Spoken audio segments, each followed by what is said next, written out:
Welcome, Pewter Report readers, viewers, and listeners to a brand new edition of the Pewter Report podcast, brought to you by our friends over at Briar Greaves Insurance. Protecting your assets starts with a company that you can count on. So whether it's auto, homeowners, flood boaters, or business insurance, there's nobody better in the business to work with than the great people over at Briar Greaves Insurance. For more information about them, visit their website, briargreavesinsurance.com, or give them a call at 813-876-4166. That's 813-876-4166. And make sure you give them a call. There's only a little bit of time left. That's right. If you have a chat with Briar Greaves Insurance, you will automatically be entered into a raffle to win free tickets in the lower bowl section for the Bucs Falcons Thursday night game, which is next Thursday, not tomorrow, the following Thursday. On Thursday Night Football, it's the Creamsicle game, and you can win free tickets to that game just by giving Briar Greaves Insurance a call. It is a Wednesday edition of the Pewter Report podcast. We have another game preview to get to. It's Bucs versus Saints, round 2. Kind of interesting. The Bucs will be playing the Saints for the second time, and yet have not played the Panthers at all this season. But it's the first rematch of the Bucs and an NFC South foe this year. So we're going to break it all down on today's show. I'm your host, Matt Matera. Joined with me is the face that runs the place at PewterReport.com, SR, Scott Reynolds. What's up, Scott? How we doing? Doing all right. Still a little under the weather. Stayed away from one Buccaneer place as a result. Don't want to get any of the players or coaches sick, and certainly not you either, Matt.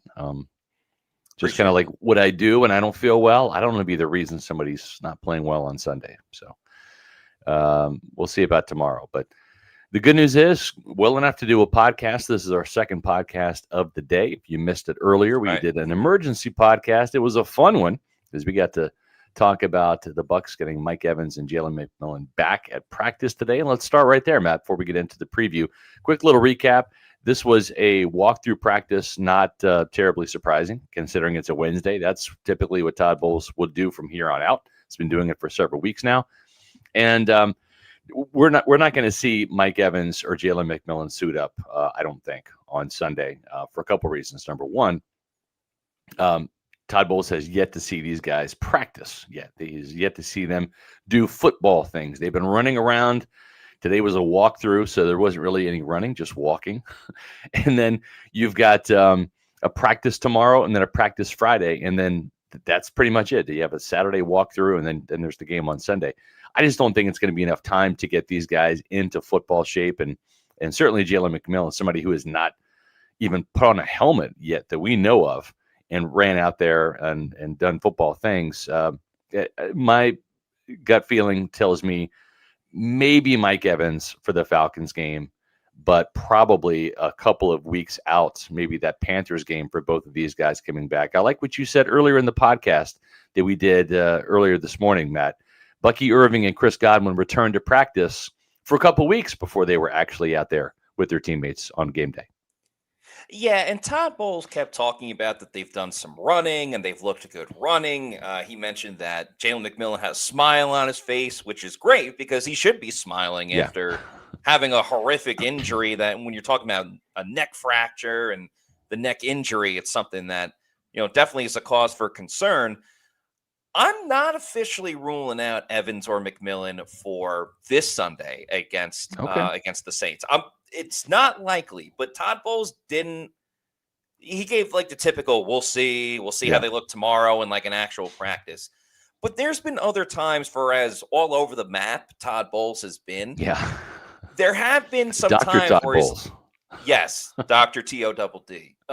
There have been times where he'll be like, yeah, this guy, maybe he's got a chance next week, but not this week.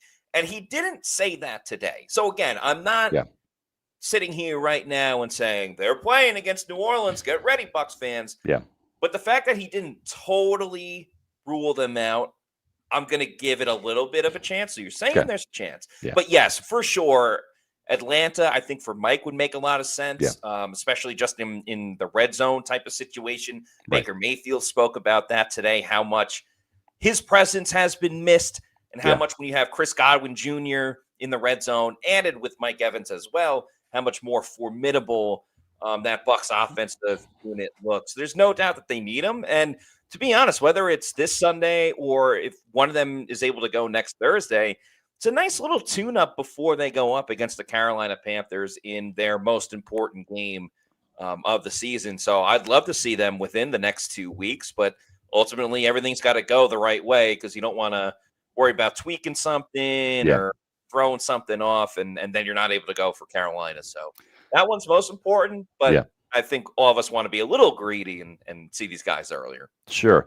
And I think with Jalen McMillan, just because that neck injury was so substantial, right? It involved some fractured vertebrae. It involved some serious strains of the neck muscles and tendons.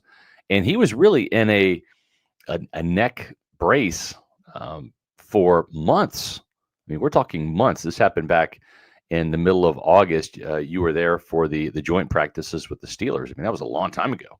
And now here we are, week 14 coming up. So I think they're probably going to be a little bit more cautious with Jalen McMillan. He's got to prove that he can wear a helmet for a couple of hours and do some things with that on and get used to that. He's got to probably get whacked in the helmet with a couple pads to see how his neck holds up. You know, they've got to make sure he's football ready, and that's why I don't think he has a chance of playing until maybe the Panthers game. But with the broken clavicle, Mike Evans did have shoulder surgery on that, or clavicle surgery on that, so that is more structurally sound. And I just have a sneaky suspicion that we're going to see Mike against the Falcons. I don't know why, but I just have that feeling. And I think if Mike was, if he was a younger wide receiver, he's 32, and we saw what happened in that Jets game, for example, right, where he left with a hamstring injury. The last thing you want to do is have Mike Evans come back for Thursday night, and then because he was rushed back into playing for a couple hours at a time, have a hamstring injury that's going to knock him out for the next game against the Panthers. And then maybe because hamstring injuries, especially when you're 32, can take 2-3 weeks, you don't want to have Mike unavailable for week 16 and week 18. So I'm just cautious about his return. I don't think it's going to be this week. I think if anything, it would be maybe for the Falcons game, but you really want to save your big guns for the Panthers game because that's the one that really matters. You got to at least split the Panthers series, or you have to sweep the Panthers to win the division. Yes, getting that win over the Falcons is going to help, but I think they can do that with some of the cast of characters that they have, including one Bucky Irving, who has had some good games against the Saints. I was doing some research for my SR's Pick 6 column, and both of the games last year, he had over 80 yards and a touchdown against the Saints. So he certainly came back with a bang last week, 14-yard touchdown, 61 yards. But and we'll never forget that touchdown that he scored right there with about a minute left that had every Buccaneer fan saying, "No, Bucky, what did you do? What did you score? We had to get Mike, one more catch for what do you need? Like 7 yards, 9 yards, something like that." Yeah, I think it was like 5 yards, but 5 yards. Yeah. And thankfully, the football gods smiled on the Buccaneers. They were able to get a quick turnover on defense and take possession of the ball, and then one play, one catch. Enough yards, and then Mike Evans made history, and that was pretty cool to see. But yeah, I think having Bucky Irving back is a good thing, and Ben Bredesen, Hassan Reddick, and it's going to be great getting Mike and Jalen back. I just think it's going to probably be a little bit. Now, watch, I'll be wrong, and Mike will be out there catching 100 yards worth of balls on Sunday. But we'll first of all, shout out to everybody. It's the holiday season. Hope is in the air. Yeah. Miracles are abundant. There's people like, if Mike comes back, he only needs 175 yards per game for the next 5. And I know. I'm not here to crush those spirits, but let's be a little realistic. 175 yards per game. But I will say, for 1 second, I was like, well, What if he just balls out and gets 200 against the Saints? That knocks it down to 165 yards per game. Surely that's no issue for Mike Evans. But you know what? Like you mentioned, he got the surgery. He's got like the plate in his collarbone now. Yeah. I know you and I have spoken about that. We believe and we think Mike is going to come back for next season, year 13, all the symbolism or the symbology for those that are fans of the Boondock Saints. But what if this is his last season? Like, why not just go all out as much as possible? Hey, I only got 5+ games left in my career. Screw it. I'm going to come back so I could say F you to the Saints one last time because you're not making the playoffs. I want to ruin you one more time. I'm not saying that's going to happen, but if this was to be Mike's last season, I can see him being like, you know what? That's a great point, Matt. I didn't think about that. That's actually that's a hell of a point.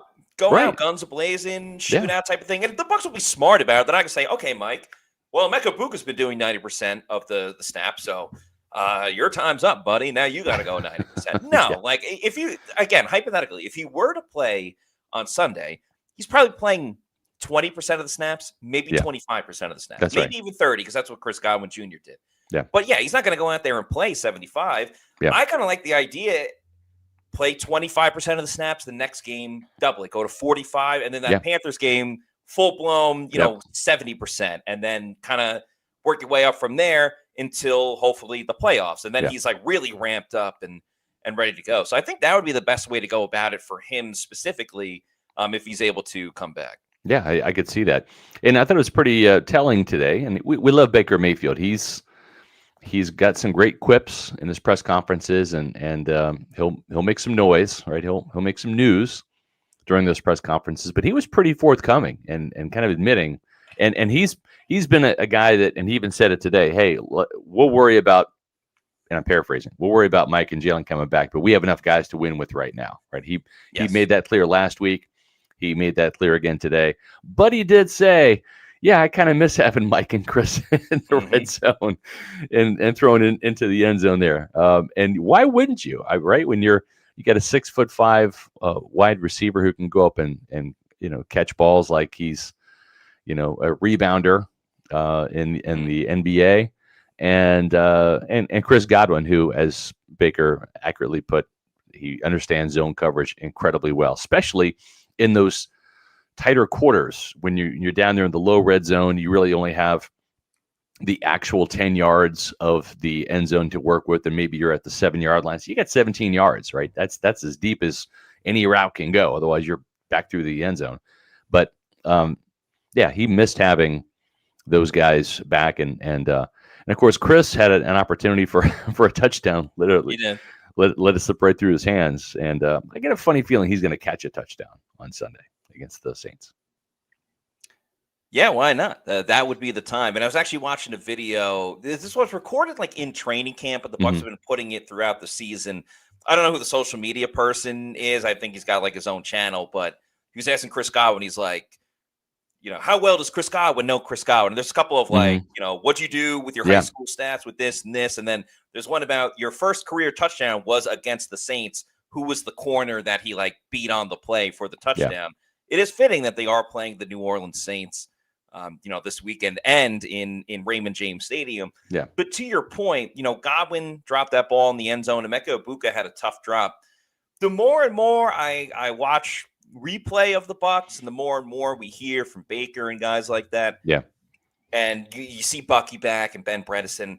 The more I do believe that this Bucs offense, I think, is right on the cusp of getting back on that roll that they were certainly on last season, but even at the beginning of this year, partially because they're getting all of their top players back, especially when Mike and Jalen McMillan return.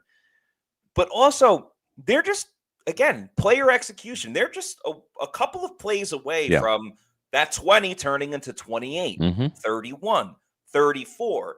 And it's going to be on them. Abuka has to catch the ball. Chris Godwin Jr. has to catch the ball. But I'm willing to bet that they are going to make those plays, especially when the moment becomes that much bigger. Again, Chris Godwin's been on huge stages. Chris Godwin Jr. Mike Evans has. Emeka Buka just won a national championship with Ohio State. He's played in big, gigantic stadiums. Baker Mayfield's a Heisman Trophy winner. He's played in big moments as well. Nothing's going to be too big, too scary for Tampa Bay. And I guess a lot of other playoff teams have been in some big moments, but like Carolina hasn't.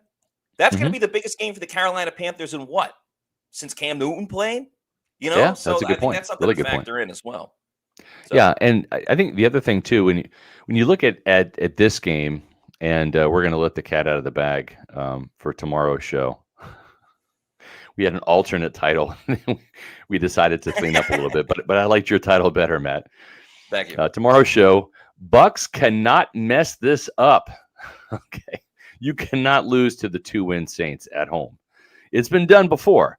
The Buccaneers have lost to the Saints back in 2023. As a matter of fact, Todd Bowles' only loss to the Saints was at Raymond James Stadium. They had a chance to win the division that day, clinch it up, and they didn't do it, so they had to wait and do it at a later date.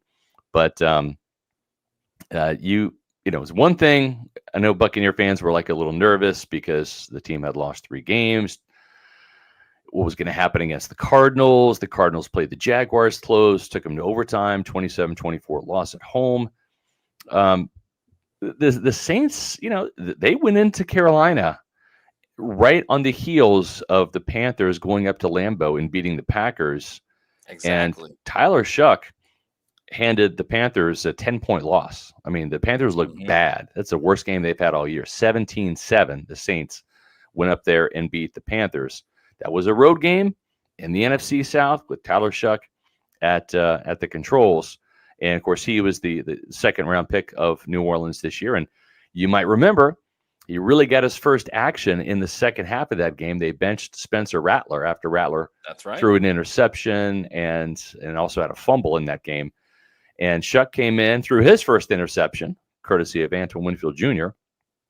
in that game, and also got sacked twice. And then took over the rest of the way. He's only won one game, only one start, but that was at Carolina on the road. So we'll see. He's looked a little bit better. He had 2 touchdowns in last week's loss to the Miami Dolphins in Miami, but did have an interception and also had a fumble. He got sacked 4 times, and he has been prone to getting sacked. The Bucs got to him twice. Remember, the Bucs had 5 sacks in that particular game against New Orleans. That was their best defensive showing all year, 23-3. Great, scoring defense, sacks, takeaways, everything that you would want, right? Pick 6 by Anthony Nelson down there off Spencer Rattler.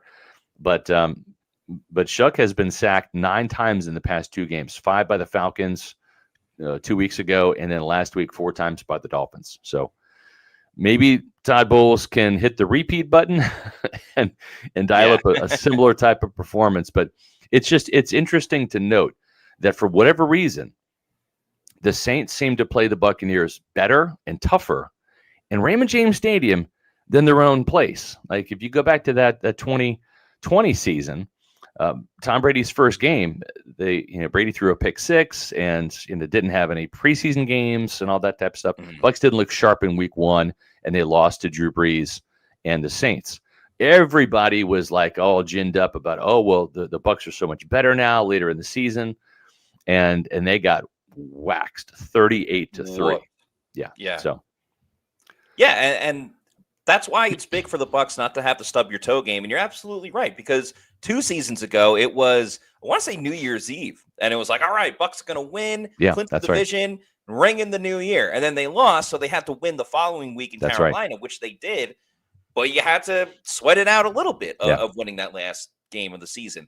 And then, last year, everything you mentioned about Bucky Irving scoring in the last minute, but the Bucs also had that stub your toe game against Dallas earlier in prime time as well, going up against a backup quarterback. Cooper Rush, The Bucs cannot have a stub. You know what I want the Bucs? If they are going to have a stub your toe game, I want them to have their stub their toe game against the Miami Dolphins in week 17.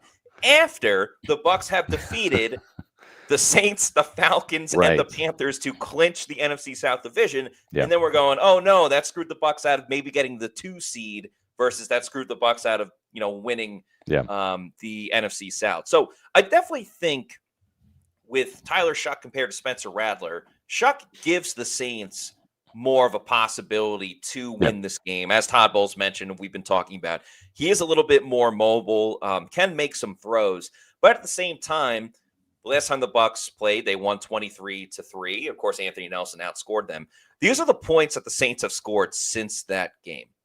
10 points in a 34-10 loss to the Rams. So they scored more points against the Rams than the Bucs did. Yeah. 17-7, that was a win, but only 17 points for the offense. 10 points in a loss to the Falcons, and then last week, 17 points. So they have not scored more than 17 points since their last meeting against the Bucs in late October. I don't care who's in the game, who's blitzing, who's not blitzing. There is no excuse for Tampa Bay's defense to allow, I'll say, more than 21 points. Yeah. There's no excuse, in my opinion, for this Saints team that has really no one on offense besides Chris Olave. Alvin Kamara's been banged up. Their backup running back isn't, anything really to write home about it. This defense, maybe they had a little bit of a breakout against the Cardinals in terms of, I know it was only 2 sacks, but they were able to generate more pressure, and statistically, they had one of the best pressure rates out of any team last week, and you did have the 2 turnovers. I'm hoping they have a little bit of a breakthrough in that sense of it, and it comes home on Sunday against the Saints. Yeah, you're right, and Chris Olave is pretty much the only real weapon that they have left. That they traded away Rashid Shaheed to Seattle, right? So the Buccaneers are playing even more of a neutered offense in the Saints, this version of the Saints this go around. And we'll see how Zion McCollum handles Chris Olave. Olave last time had 8 catches, 12 targets, but only, I want to say, like 63, 68 yards in that game. And of course, no touchdowns. So the Bucs have done a pretty good job on Olave. He's not really been a buck killer, even though he has been their best and most consistent offensive weapon. One guy to keep an eye on is it one of their newer, I believe he's a rookie out of Utah, Devon Vele, and he is a bigger bodied receiver. He is 6'5", 220 pounds. So you think more like Mike Evans, Drake London type of build. And he was a surprise last week. 8 catches, 93 yards, and a touchdown. And Olave only had 4 catches for 47 yards and a touchdown. So he got more action last week than Olave did. And, it probably was a situation where, with him being a rookie, he had more reps and connection back in training camp, back in the preseason with Tyler Shuck. True. So there probably was a little bit more of a longer standing chemistry between those two. So he's a player to kind of keep an eye on. And he was a 7th round pick. I'm not saying he's a world beater, but the slants had been giving Zion McCollum some problems. And this is a guy that is not terribly fast, but he has that big body. You almost think like Michael Thomas back in the day, slant boy, right? And and that's what this guy can do. And Josh Capo did a fantastic article on the slant pass and how it's kind of been tripping up Zion McCollum this year. And it's there for the taking against Zion, and it's pretty much an automatic 10 yards. So I would think Kellen Moore, being an offensive-minded head coach, he calls the plays in New Orleans, he's probably going to use some slant passes either to Devon Vele or to Chris Olave against Zion McCollum in this game. And honestly, if he doesn't, I mean, it's kind of like coaching malpractice, I think, at this point. It absolutely is. There are not many ways that the Saints can go and beat the Bucs. There is always the possibility of like turnovers and stuff like that, but you can kind of say that about any matchup. If you're the Saints, you have to attack the weakness of this Bucs defense right now, which is a lack of pass rush with a 4-man pass rush and Zion McCollum at corner. We've seen it too many times now over really since the Bucs coming out of the bye. Teams are identifying where Zion McCollum is and saying, that's where we need to throw the football, which is a horrific thing for a Bucs team that just gave him a contract extension, and their top guy is probably going to be gone after the season. But that's where the Bucs are right now. Do I believe Zion McCollum can eventually turn it around? Yeah, absolutely. And, maybe the Saints and the Falcons with potentially without Drake London for that Yep. game, maybe this is the get right type of game that Zion McCollum needs, because he's a big part of this defense and really one of the only things that's holding it back right now. Like against the Cardinals, 17 points, but when you see Zion as the guy that's making the tackle or behind the receiver or the one having to take down the receiver after he makes the catch on the slant, well, it's doesn't take the guy wasted in the last row of Raymond James Stadium can tell that Ty McCollum, is a problem when it comes to it. So right. it needs to be fixed. Yep, and we need to get some super chats, Matt. We're past due on that, and by golly, we're going to get to them right now. Yes, starting with David Van Dunn. Thank you for the $4.99 super chat. Says, fellas, just want to say I'm one of 3 left in the Pewter Report Survivor pool on Splash Sports. The others won't lose. I need that money. Happy Wednesday, boys. Well, congrats to you, David, for being in the final 3. Kind of surprised that it's gone that long. We had a huge turnout for the Survivor pool, and appreciate everybody that joined it. Typically, Survivor leagues don't get all the way to December because upsets happen all the way in the NFL. So you're out, right, Matt? I am out. I think I'm trying to remember what I lost on. I know exactly when I lost. I think it was when Carolina beat the Packers. So I really don't like the Panthers. Yeah. Well, guess what?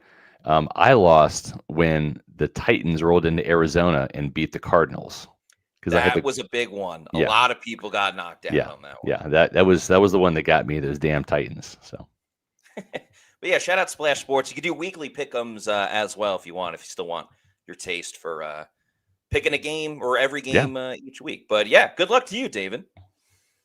Jacob with a $5 super chat. Thank you very much. Says, who gets cut to make room for Evans and Jalen McMillan, with Cam and Miller being core special teams guys? Shep, maybe? This is a good question. That's a very good question. Yeah, I haven't really studied it too much yet.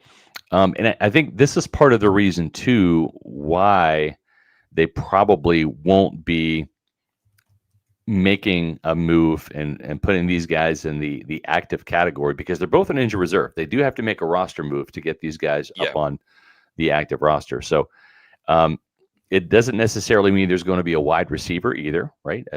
They might want to keep Ryan Miller up for special teams purposes and Cam Johnson as well. Ryan Miller does go down and cover kicks, and so does Cam Johnson, as he's a gunner as well as the return guy on punts and kicks. But I think go ahead, Matt.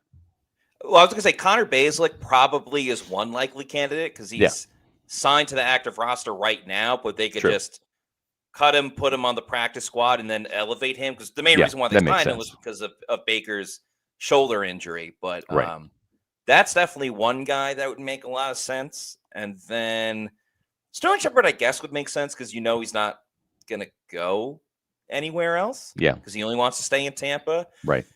Anyone else, really? I mean, it's not going to be Josh Hayes. Yeah, I don't know who would be the second one.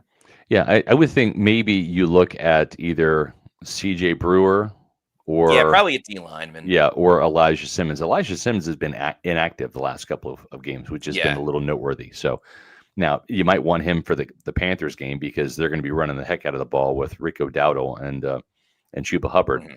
So I think with Elijah Simmons, it's kind of like a situational play. And also, too, when you've got the 1-2 punch of Bijan Robinson and Tyler Algier coming up, you're probably going to want the bigger body in there to stuff the run. But maybe one of those defensive tackles gets re-signed to the practice squad. So that's my initial guess, and I agree with you, Matt. Connor Bazelak makes a lot of sense. Also, I want to go to this comment real quick. Gren Alden says, Cameron Johnson is a stud as a gunner.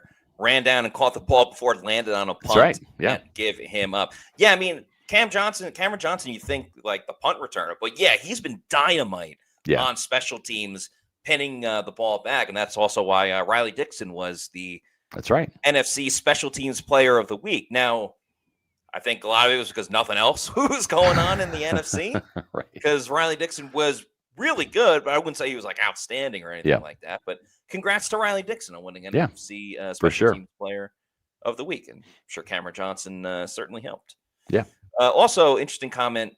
John V23 on X says Mike plays Thursday, then has 10 days off. That is also something to consider about the extra rest time. Yeah, for sure. And Paul, especially with that situation there, I think it would be difficult for the Bucs to bring Mike Evans back and say, all right, play against the Saints, and then on a short week, play against the Falcons, but don't blow your hamstring out doing it. We do see some injuries sometimes on Thursday night because these players are not fully recovered from Sunday. That is true. And that is a good point. If Mike does play and kind of gets his feet wet against the Falcons on Thursday night, then he's got a little bit more of an extended recovery and rest time, just like all the players do with that little mini bye week after that Thursday night game. Yeah, that's also very, very true. Paul Bowen, thank you for this $4.99 super chat. Says, I'm playing Godwin over Rome Odunze this week in fantasy because I believe in not only Chris, but the Bucs offense in general this week and moving forward.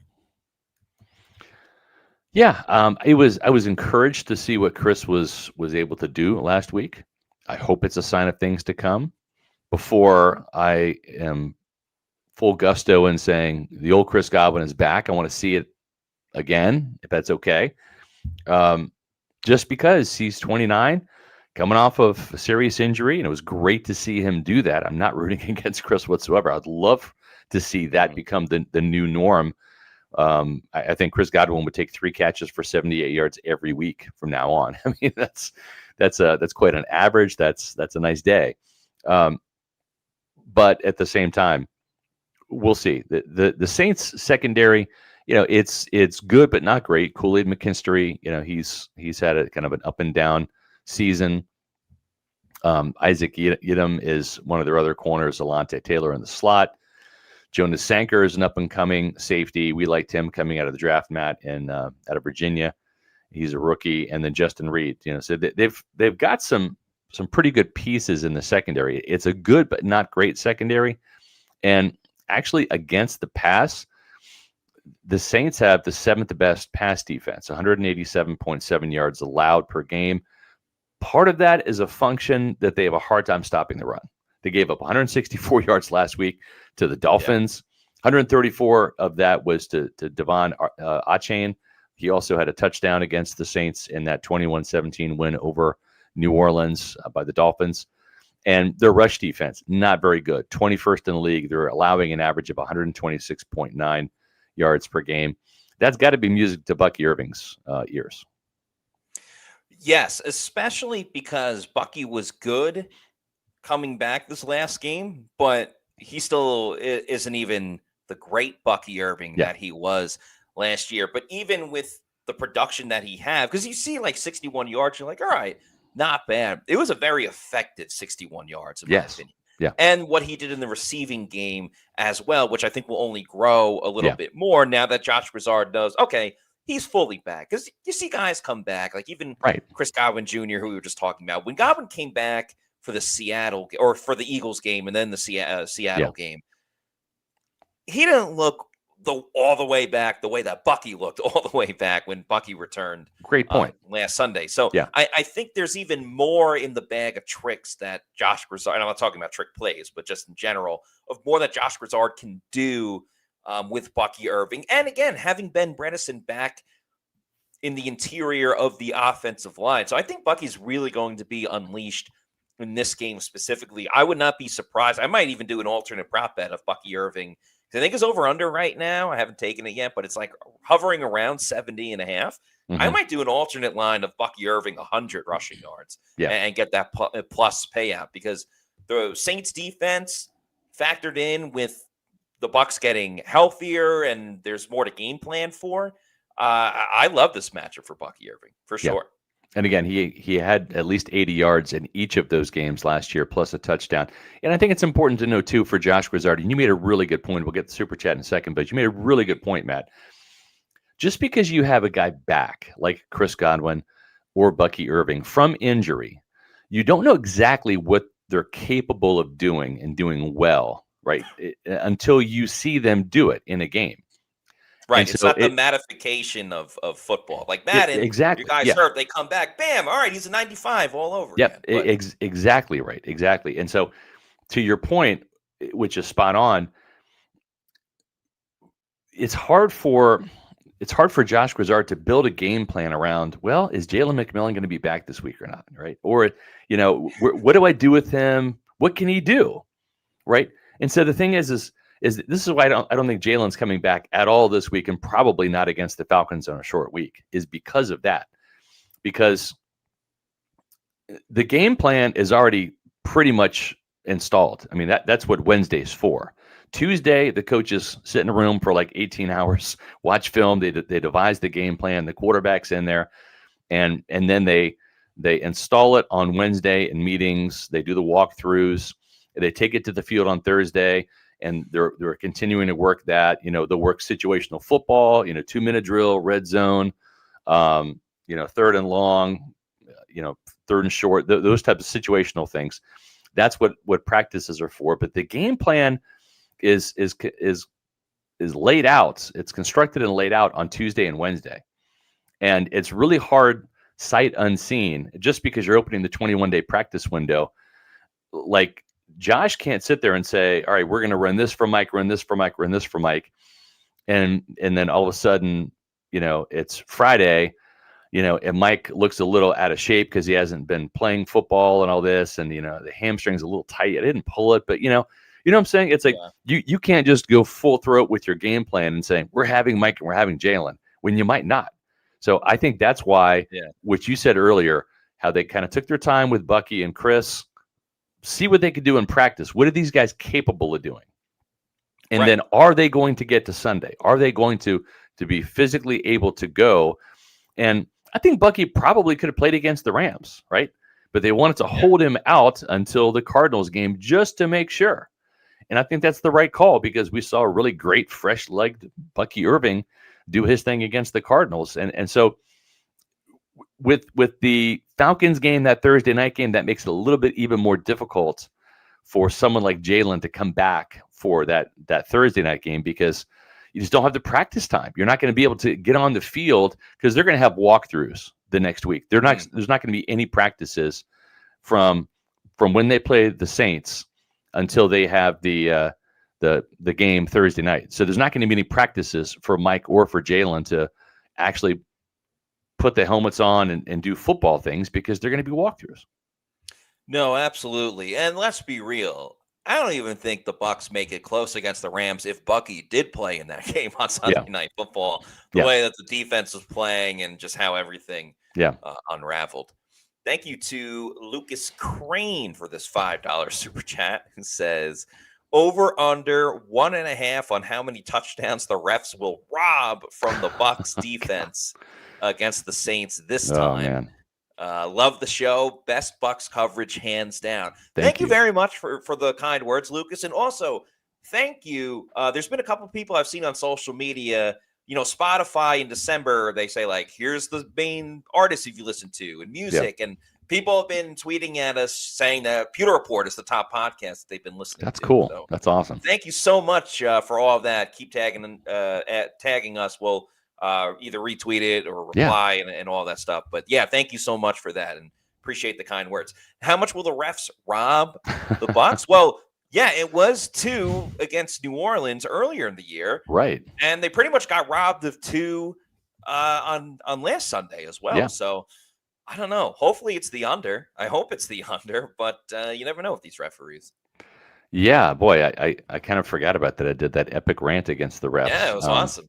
Hopefully my voice gets better and I don't have a sore throat by Sunday, so I can really let them have it on the post-game podcast if they do it again. But Winfield, I mean, those refs cost me some money, man. I had an anytime touchdown that I thought I won twice in that game, and it didn't quite happen. But we do have some troubling injury news here, Matt.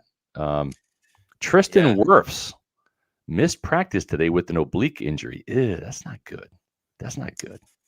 No, I mean, maybe he's celebrating too hard on the touchdown that he scored. But yeah, looking at the and remember, it is a walkthrough, so Yeah. Baker did not participate last week and then was Right. able to go. So, but anyway, just looking at the injury report, and let's keep in mind it was a walkthrough for the Bucs. Tristan Wirfs did not practice with an oblique injury. Mike Evans, collarbone limited. Chris Godwin Jr., fibula limited. Bucky Irving, shoulder limited. Baker Mayfield, left shoulder limited. Jalen McMillan was limited with the neck. And then these three were all full. Benjamin Morrison, hamstring. That's a good sign. Hassan Reddick, ankle. And then Rashad Wisdom, who's still on injured reserve. He has his 21-day window open, was full with the quad. And then for the Saints, these are all did not participate. Yeah, and they did not have a walkthrough. This was a regular practice for New Orleans. Yeah, they had a regular practice. Talisi Fuaga, ankle. Alvin Kamara, knee/ankle. Chris Olave, back. And Justin Reed, knee. So a lot of marquee names for the New Orleans Saints on that list. Yeah, the reason why I don't like oblique injuries because like that is kind of a serious injury. We saw Christian Izien miss some time due to an oblique injury as well. Baker Mayfield played through it. It really kind of depends on the severity of it, right? And I remember Tristan Wirfs had an oblique injury that happened during the joint practices in Tennessee against the Titans that caused him to miss like the rest of the preseason. And then he ended up playing in the regular season, but it kept him out for a couple of weeks. So let's hope it's a minor injury. But again, because this was a walkthrough, and so they kind of have to make a calculation. It even says on the practice report. The practice report is an estimation. If they had an actual practice, what would their designated status be?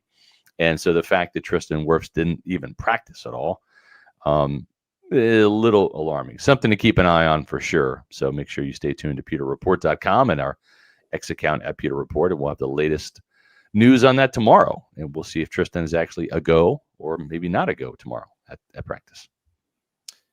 Yeah, I'm like in a perfect world, I just wouldn't want him on the injury report at all. But I'm almost like okay with the fact that it's not like re-aggravating his knee injury that he came back from in the beginning of the season. I'm not saying there's like a good injury, but yeah, I don't know. We'll see. We'll obviously have more information tomorrow if he's good to go or not. But let's keep these super chats rolling along. Thank you to Eric Moreno, who's now been a Pewter Report YouTube channel member for a month now.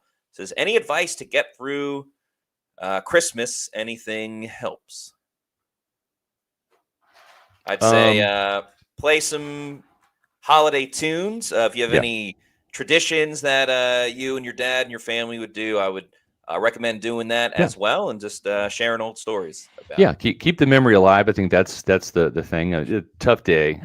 My father-in-law passed away last year on this day. I was doing podcasts up in Georgia for about a week or two as a result, and then my father died a couple of years ago on December 20th, or December 19th. So yeah, it's tough around the holiday season, but I think, and everyone's different, but I agree with Matt. You kind of keep the memory alive, keep the spirit alive, do the things that bring you joy. I think at the end of the day, this is a joyful time of year. It's the ending of a year. The new year is right around the corner.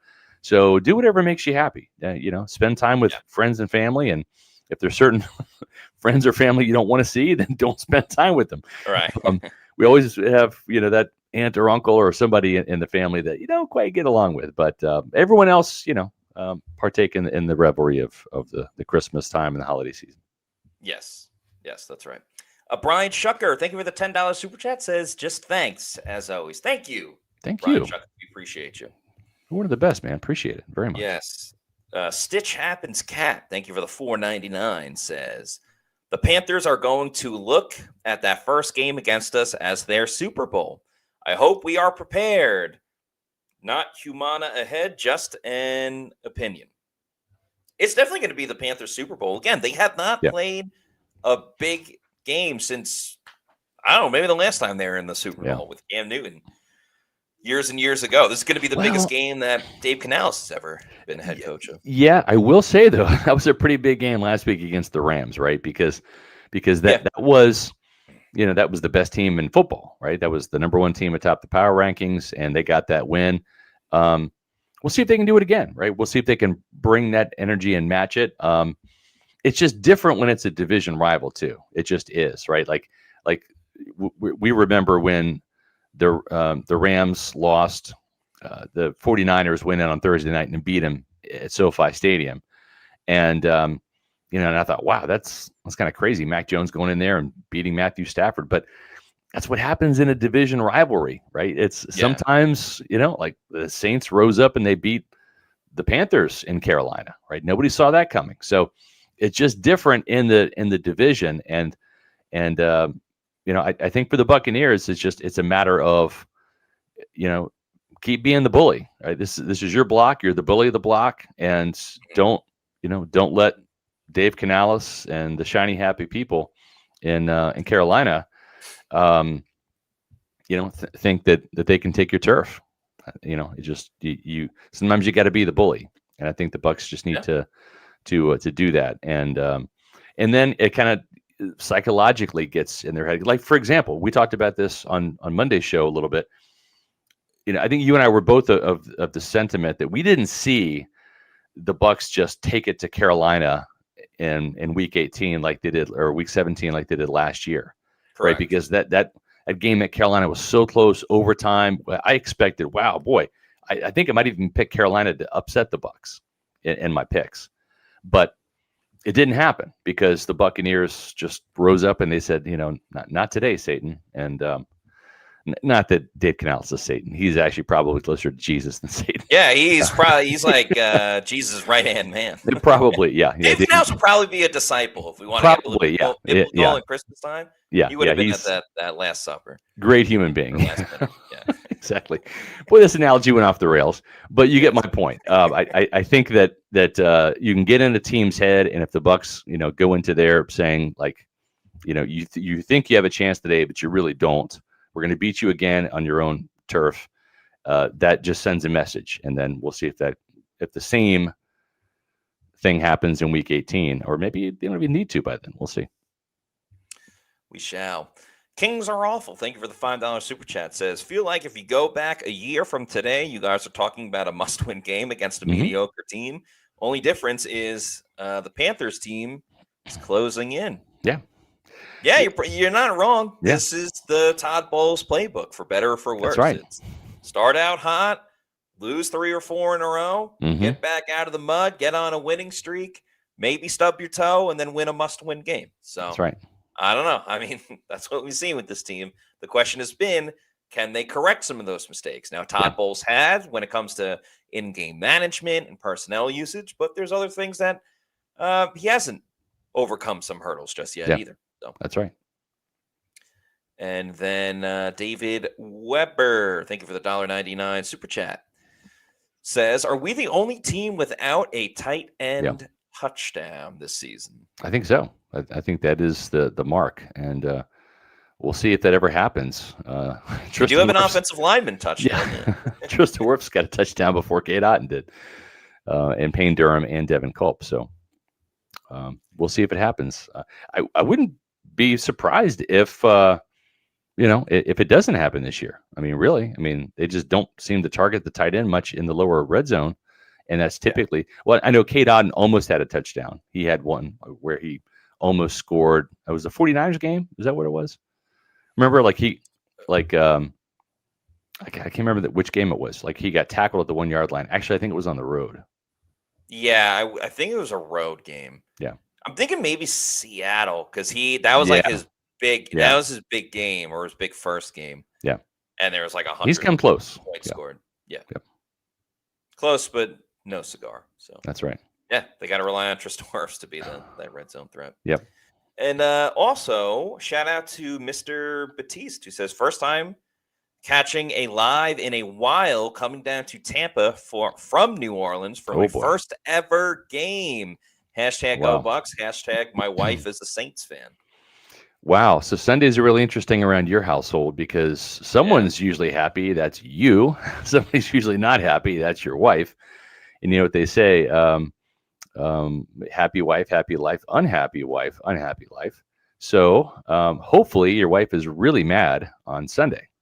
And, yeah. Were you guys married in 2020? What was that like, winning the divisional game? Yeah, to see Drew Brees go out like that. Ooh, that was rough if you're a Saints fan. What isn't rough, though, right now, if I can make a Mark Cook-esque transition, is the weather. The weather outside is frightful up in the north still, but down here, it's kind of delightful. See, I'm getting in the holiday spirit. And that might mean you want to play some golf. Okay, great. Well, here's a place you can go if you have not tried it, Heritage Isles Golf Country Club just yet. Make this week the week you do so. It's supposed to be a little nasty weather this weekend, and we have to keep an eye. There is some rain forecasted right now on Sunday in Tampa, but we have a rule down here in Florida, Matt. If you don't like the weather, wait 5 minutes. It'll change. So a lot of times when I look at the forecast and I see rain on Sunday for a Bucs game, I'm thinking, it's not going to rain. And it doesn't typically, but we shall see. But this is the Sunshine State, and it typically doesn't rain a whole bunch in the winter. And that's going to leave you plenty of time to go hit the links. And if you have not tried Heritage Golf and Country Club, do it. It's ranked as the top 3 best value course in the Tampa St. Pete area by Golf Advisor. For tee times, give them a call at 813-907-7447. That's 813-907-7447. Or visit them on the web. Visit Heritage Isles Golf and Country Club up here in my neck of the woods in the North Tampa area. There was someone else in the comments. It was earlier. I think it was their first live or something like that. Yeah. I can't find you at the moment, but I did see your comment and appreciate you for watching us for the first time. I always enjoy when because I get it. Like some people aren't able to watch us live. You're either at work or you got something going on. So you're driving home or something. Yeah. Yeah. So I do appreciate when people are able to join us live. I do like giving them shout outs when I can. So sorry I can't find it right now, but appreciate you who said it was your first time watching us live. Yeah. So. How about Shaggy? 6 inches of snow and 20 degrees. Wow. That's I remember those days. Yeah. I remember those days. We had another well, here we go. Argentina. Probably not snowing down there. In Tiago said he's coming, I think, for the Thursday game. Yeah, correct. Yeah, traveling sometime soon. So. Yeah, we got another super chat here. Let's get to that. Yes, HY Gibril watching, I believe, over in Kenya. Says, can Benjamin Morrison spot Zion instead of Dean? You know what? They say 2 wrongs don't make a right, but I mean, right before Zion's flare-ups, it was Benjamin Morrison who was the culprit, of course, of the that Patriots game, allowing a big play. So I don't know. I mean, with Benjamin Morrison, it's been so start and stop. He's in there, and then the hamstring flares up. Then he's out, and then he's back, and then he gets injured again. Yeah. I almost feel at this point it's probably better just to keep him on the sidelines, and then if someone else gets hurt. Yeah, right. Yeah, in case you need him. Because he's getting hurt when he's in. I know. So, and he was only playing like 25% of the snaps. So it wasn't like he was in for an insane amount, and he still finds a way to get hurt. So I would probably, even though it's been really bad with Zion McCollum, I think it's probably best just to keep him in and keep Benjamin Morrison on the side until he's ready to go. Yeah. One more thing I want to kind of bring up about the Saints. We've kind of overlooked them a little bit. They're 2 wins, and they've got a rookie quarterback. We've talked about the offense a lot. And whether Alvin Kamara plays or not, they really struggle to run the ball, right? Devin Neal, who I followed because he is a Kansas Jayhawk, terrible school. But at the same time, pretty decent back. He's a rookie. I don't know if he's ever going to be a star player in the NFL per se, but the Saints just really struggle to run the ball. I mean, they really are not good when it comes to running. They're ranked 29th in the NFL with a 90.7 yard average, and that of course doesn't help when you've got a rookie quarterback, because if you can't run the ball, you got to throw it, and then all of a sudden teams start teeing off on the quarterback. And that has not helped Tyler Shuck, who has thrown 4 interceptions in his 5 starts. The only game he didn't throw an interception in was that win at Carolina. Threw two touchdowns, no interceptions, 17-7 win there. But what I will say is the Saints defense does a pretty good job of getting after the quarterback. And, you know, they've got a couple of older folks, you know, not ready to necessarily put them in the nursing home just yet. Right. But Demario Davis still getting it done at age 47. And Cam Jordan at 56 still getting it done as well. Actually, Cam Jordan's had a little bit of a resurgence. He's got 6.5 sacks on the season to lead the Aints. And Chase Young has 5. Carl Granderson has 4.5. Brian Breesy has 2.5. And, you know, they can still cause some problems up front. It's not the best run stuffing front 7, but when it comes to guys that can still get after the quarterback, they have some guys that are, you know, that are getting the job done up front. And all it takes sometimes is that one sack fumble that caused the turnovers. And that's one thing Todd Bowles said is when it comes to this game, whoever wins the turnover margin typically wins the game. And, of course, that has been Tampa Bay. Todd Bowles is 6-1 as a head coach against the Saints. But, again, that one loss was in 2023 in Tampa, not in New Orleans. He's actually undefeated at the Superdome. But, you know, Cam Jordan got a sack last week on Tua. And, you know, just something to keep an eye on. You want to run the ball against the Saints, that they struggle to stop it. And if you can do that, it's going to make life easier for Baker Mayfield to use the play action game, to use the quick passing game. But you don't want to get the Saints to where they can tee off, because they still have enough horses up front with Granderson, with Chase Young, with Cam Jordan. If you put them in that situation, they can still get you a little bit. Yeah, they have certainly found ways to, like, they don't have the Bucs number, but they have found ways to frustrate Tampa Bay offensively. And it's come in a couple of different ways, a couple of iterations, a couple of different quarterbacks, whether it was Tom Brady or then, you know, now Baker Mayfield. So it's certainly, you can't take this game lightly at all, but I think you have to take it even more serious for the Bucs offense going against the Saints defense, because I think New Orleans defense is what can keep them into a closer game, a more tightly knit game versus the Bucs and Saints getting into a shootout and it's 35-35 going into, you know, the fourth quarter. So definitely the Bucs have to be ready to go on that side with a healthier Baker Mayfield, who even said today didn't take too many direct hits or really any direct hits on his left shoulder from that last game. By the way, I did find who I was looking for. David Hitchcock says first time live. So appreciate that, David. So awesome that you're watching the show. Appreciate all of your support. Yeah. Thank you so much. And then also real quick, Matt Hinkson says first time going to the Buccaneers at home game this Sunday. Love Pewter Report podcast. Hope you have a fantastic time at your first game. Thank you for the kind words. And Dylan Mullen also said, I'm going to the game on Sunday. First NFL game. Cool. Can't wait and go Bucs. So that is awesome for all of you.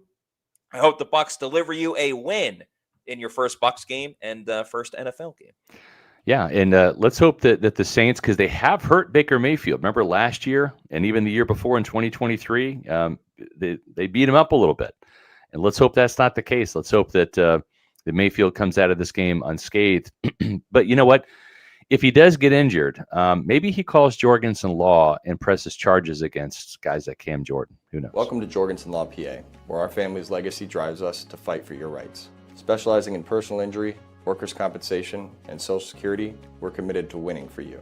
No fees unless we succeed. Trust in our family to help yours. Let's achieve justice together. That's right. Get a free case evaluation, no fees until they win. That's the champions of the injured and disabled. That is Jorgensen Law, PA. You can find them on the web at jorgensenlawoffice.com. You can also give them a call at 727-347-7733. And we did have another comment I wanted to get to here. And this was a good one. And it says, time to get wrecked at the Midtown Walk-Ons. Let's do it. Let's do it, Dashmo. Listen, if you want to get wrecked or just enjoy some food and drink, you can eat like a winner and drink like a champ at the 3 Tampa Bay area locations. They've got the best happy hour that is going on right now, as a matter of fact, from 3 to 6, Wednesdays and Thursdays. And then again tonight and tomorrow night from 9 p.m. to close. So you can feast on some amazing food. You can watch live sports. They got all of the sports games on, whether it's hockey, baseball, basketball, football, everything but baseball right now, really. And if you want to get some Walk-Ons food, let's say you don't even want to go to Walk-Ons and eat there. You just want to watch the games on your big screen TV at home, the creature comforts of home. That's fine. You can get Walk-Ons food to go. Their catering serves up some wins. Take your event to the next level with the new catering program. You can order directly online at catering.walkons.com or on the app. And you can also pick up your catering and take it to the game on Sunday and tailgate with Walk-Ons. 3 Tampa Bay area locations: Wesley Chapel, Midtown Tampa, and Lakeland. That's right. Shout out Walk-Ons and shout out to these. We have 2 more super chats to go before closing out the show. Timothy Fitzgerald, thank you for the $2 super chat. Says, if Wirfs can't go, will they put Barton over Heck at the left tackle position? It is intriguing because that's essentially what they did the last time around. But I don't know this time around because Charlie Heck started. I mean, they had to because they were down Wirfs and Gedeke. Yeah, I get the feeling they would probably just keep Charlie Heck over at left tackle at that point. But who knows? Graham Barton hasn't been spectacular at center. I think we all know that. But this late in the season, I think it's a little bit tougher than earlier in the season. Yep, I agree. And then Eric Moreno, thank you for the $2 super chat, says, Wirfs is just sore. If Baker played, Wirfs can. That's probably what Baker's telling Tristan. It's like, hey, man, these are the Saints. These guys beat me up, so I need you in here. I played with an oblique. You can do the same. Like, no big deal. But what is a big deal is this Saints game. They got to win. They can't mess this up. This is a must-win game alert. And Matt and Sly are going to have all of the latest news from the Bucs locker room and from One Buccaneer Place tomorrow on the show. So don't miss it. It's 4 o'clock Eastern time here on Pewter Report TV, our YouTube channel. Also streaming live on X and Facebook at Pewter Report. And then on Friday, we have our bonus podcast. It is our Pewter Insider podcast that Matt and I do, and we're going to have the latest injury news at that particular point in time for you guys, because Matt Matera races home after meeting with Todd Bowles after practice. Can the Bucs defense find its mojo? The last really good game they played was against the Saints in New Orleans, 23-3. Anthony Nelson had a pick 6 in that game. Nelly had a big 4th down stop on Sunday. Maybe Nelly gets his mojo back against the Saints again. And then, of course, on Sunday, make sure you join us at 9 a.m. as always. And we're going to have a 9 a.m. Thursday show the day of the Falcons game. So we always do Pewter pregame the day of. So at 9 a.m. that morning on Thursday, that's when you'll catch us live. But you can catch us live this Sunday at 9. And make sure you listen to it or watch it on the way to the game if you're going, or just even before the game. It will be archived on Pewter Report TV all the way up until kickoff. And then at kickoff, it is 1 o'clock. Daniel Morales and Matt Matera on the call for the game. Nobody does live reaction to the game better than Matt Matera. He gets a little crazy, gets a little nutty, and we love it because he brings the passion and the energy that will help you increase your fandom on Pewter Game Day. So make sure you check that out right here on Pewter Report TV. Yeah, that's right. A lot of content coming up. One last super chat from HY Gibral. Thank you. Says Chase Young beat Tristan a lot last time. Also, how involved is SR in the Amazon doc? I don't know. I sat in a chair for 6.5 hours with Trent Cooper asking me questions. 6.5 hours. So I'll probably have maybe about 6.5 seconds worth of screen time during this 10 series, docu-series thing that they got going on. I'm curious. Myself, Rick Stroud, Ira Kaufman, I want to say we might be the only 3 media members. I think so. Who were taking part of this. It just means we're old. It just means we cover this team 30 years right there, folks. So that's my consolation prize. I get to show up in the docuseries and get a jersey. But no, I kid. It's going to be interesting to see. I do know there's one part where I probably will make it. Trent has kind of hinted. I cried like a little bitch during one part of it, and we'll see if it makes it. And if it does, I'll tell you the behind the scenes story about why I lost it on camera. But we'll see. And if it doesn't make the cut, and I hope it kind of doesn't, because it might be embarrassing for me.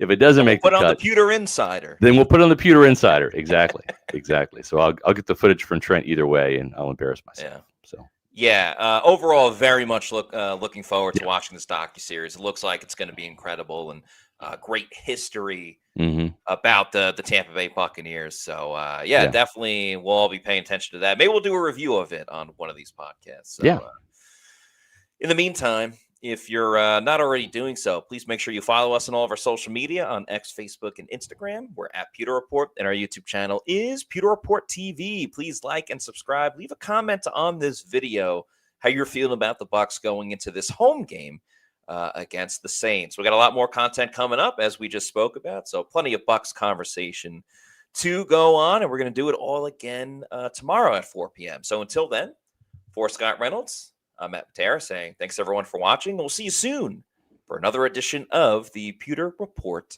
podcast. Out.